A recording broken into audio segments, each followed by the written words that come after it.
All right, you guys, the garden of your mind.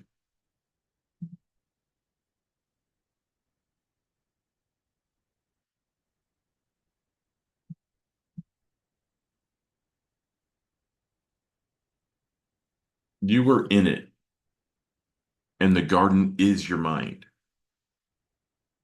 But you need, like every gardener, you need pruning shears, for you have slept as you are, told in that second chapter. Having slept, weeds have appeared in the garden, and the weeds are revealing themselves by the conditions and the circumstances of your life. In other words, your mind is full of seeds, ideas, desires, and goals. But when you're distracted by society's noise or unclear intentions, it becomes cluttered. The key is to define your aim, clear out your distractions, and consciously move towards your desired end. Because all of that are seeds that you keep replanting into the garden of your mind. And if your garden is overrun by weeds, you can't see what's supposed to be there, which is a beautiful garden.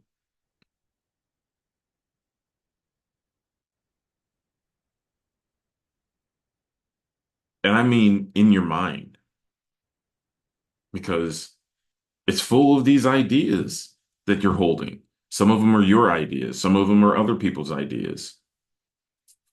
Same thing with the desires. Sometimes the desires you have might be other people's desires. It's not your true desire. Same with the goals. It's just a bunch of seeds that blew with the wind and found themselves in fertile ground.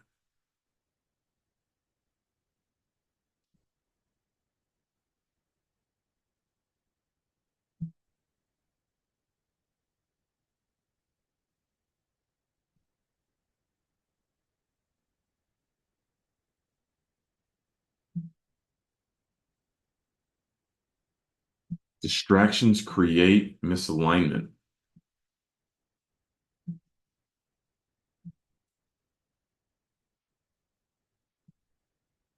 They, the great secret of success is to focus the attention on the feeling of the wish fulfilled without permitting any distraction. All progress depends on an increase of attention. Notice he says that an increase of attention. All progress depends upon an increase of attention. So if you can hold steadfast in your mind's eye and put your attention back onto that state, that is what will show itself. But here's the issue. Back to the cluttered mind, that cluttered garden. Society bombards us with messages about who we should be or what we should achieve, leading us away from our true desires,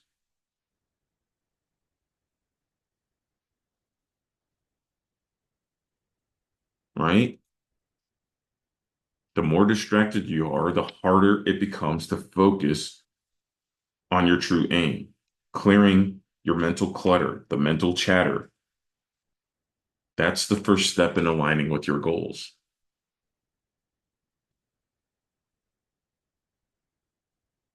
So I'm just using this to point you guys at your garden. Most people would even think, oh, it's all these distractions out here in the external world. No, the distractions in the external world are only mirroring the distractions that are in your own mind. So I'm not even referring to the distractions of TikTok or YouTube or your neighbor. No, I'm referring to the distractions that are in your mind, in the garden of your mind.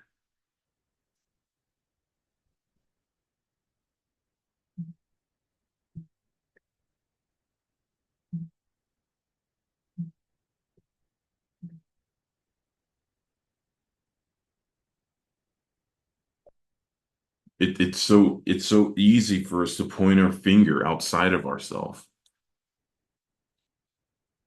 So easy. And say that that's what's distracting you. And it's not. It's not what's distracting you. What's distracting you is you.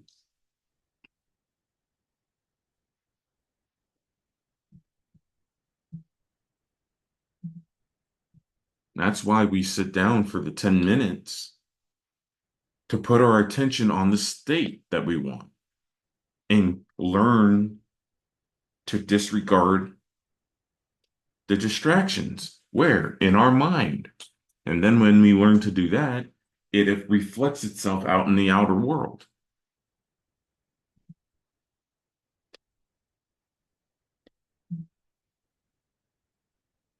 So there's a song called Long, Long, Long Journey by Bill Wirtz, and he has these lyrics that I always mess up. Um,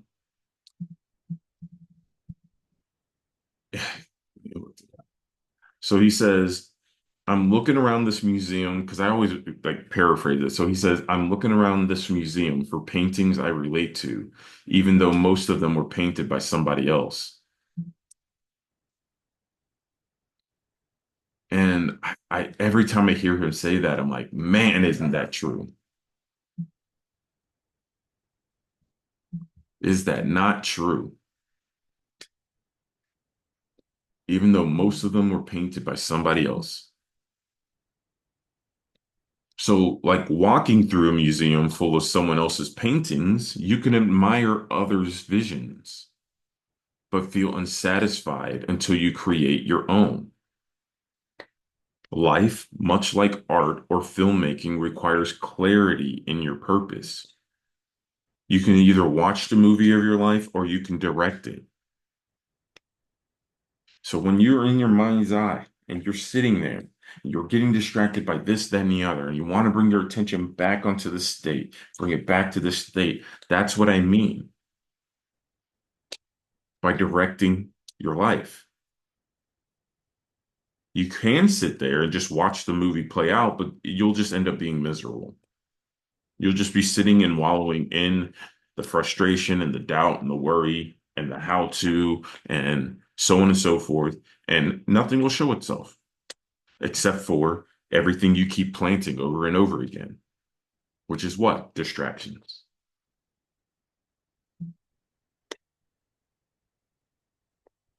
So again,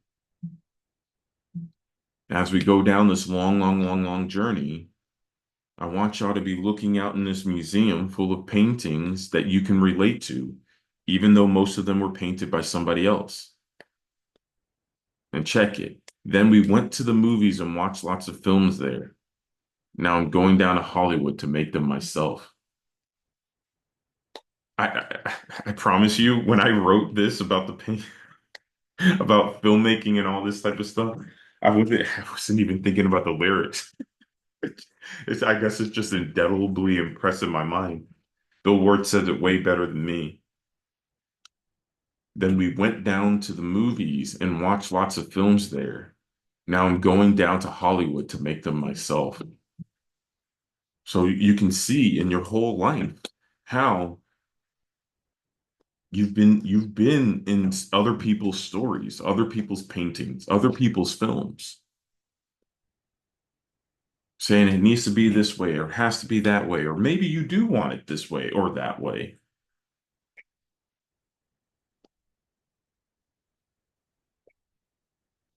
But it requires clarity in your purpose because clarity is power. Neville says that you must have intense burning desire combined with intention to make good. Combined with intention to make good is the mainspring of action, the beginning of all success ventures.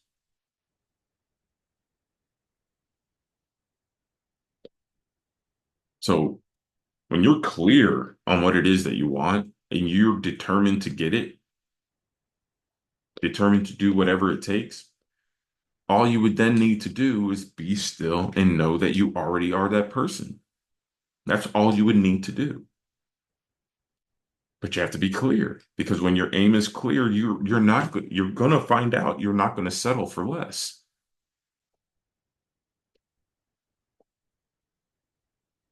So be careful of your visions. This is called the Faithful Visionary Project. If you're having vague visions, they lead to vague results.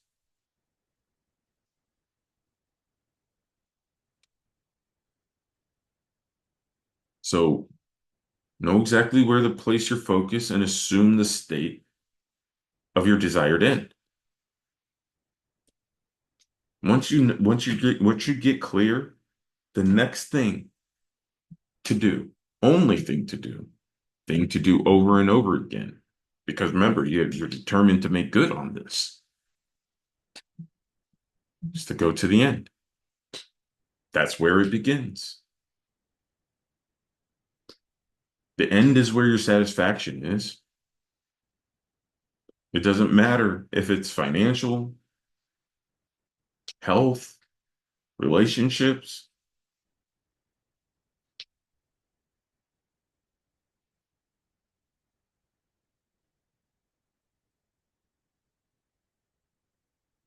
go directly to the end and eliminate the need to manifest step by step. What we are working on here, triggers be damned, circumstances be damned. What we're doing here is recognizing that we've already achieved that goal. So you can sit down, relax, enjoy that state because that's what you're going for anyways.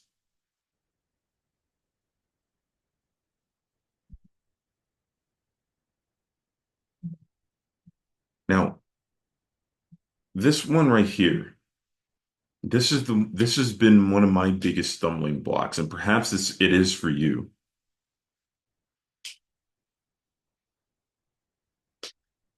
Recognize if you are manifesting in progress, or are you going to the end? Are you actually feeling fulfilled, experiencing fulfillment, right? Now, okay, so here's what I want to say about this, right? Instead of trying to manifest incremental progress, like, small wins or baby steps, like go straight to the end.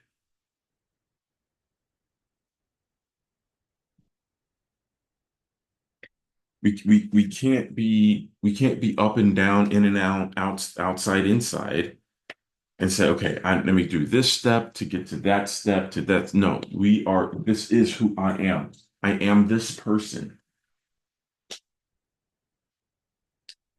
And when you can actually nail that, it eliminates the need for gradual shifts. We ain't got time for that. We ain't got time for gradual shifts. This is who I am. This is it. Slam the door.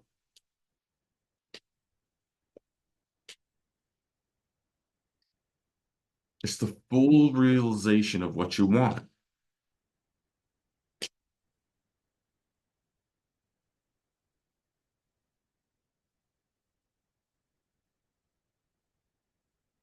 Really take that in. Be still. When you are there mentally, emotionally, and spiritually, it translates into your physical world. That's why the physical world is how it is.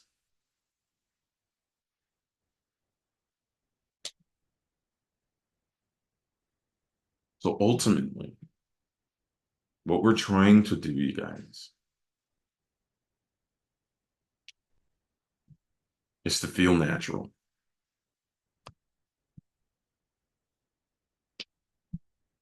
We're not trying to put on a band-aid and fix another problem. We're not trying to get a gig so that way it will tide us over until we finally get all this. It's not putting up with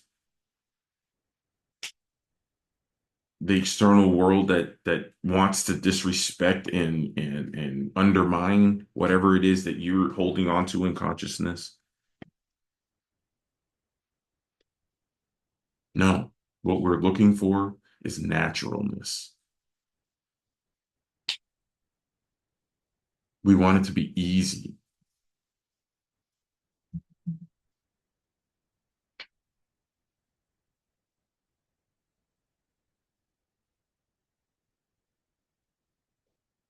The fact that it does not feel natural to you to be what you imagine yourself to be is the secret of your failure.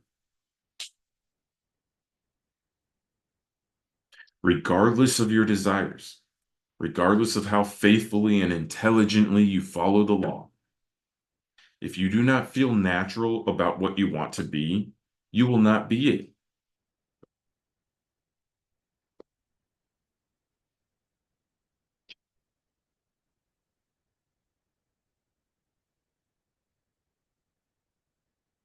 Feeling natural in the state of your desired outcome is the ultimate indicator that you are aligned with your manifestation. Imagine what people will say. It's like, man, you're such a natural like that. And you're like, oh, this whole thing? Oh, yeah, that's just what I do. If you can imagine yourself in that state, but it feels foreign, forced, or unnatural, it reveals an inner contradiction. This inner resistance is the reason many people fail to manifest what they want, even if they're diligently following the techniques. So it doesn't matter how many vision boards you've done, doesn't matter how many affirmations you say, doesn't matter how many classes you come to, doesn't matter how many calls you get on with me.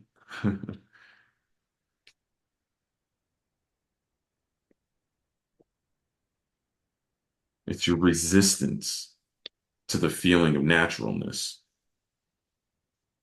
It's to actually allowing yourself to let it be true that you are a master manifester, that you are abundant, that you do have that relationship or that bank account or that house or that relationship with God or whatever. It needs to feel natural.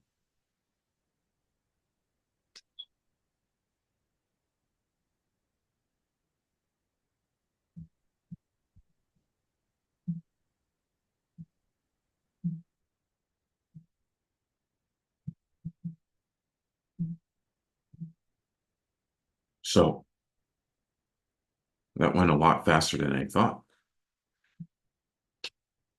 You guys are awesome. Stay nice out there. Peace and hair grease.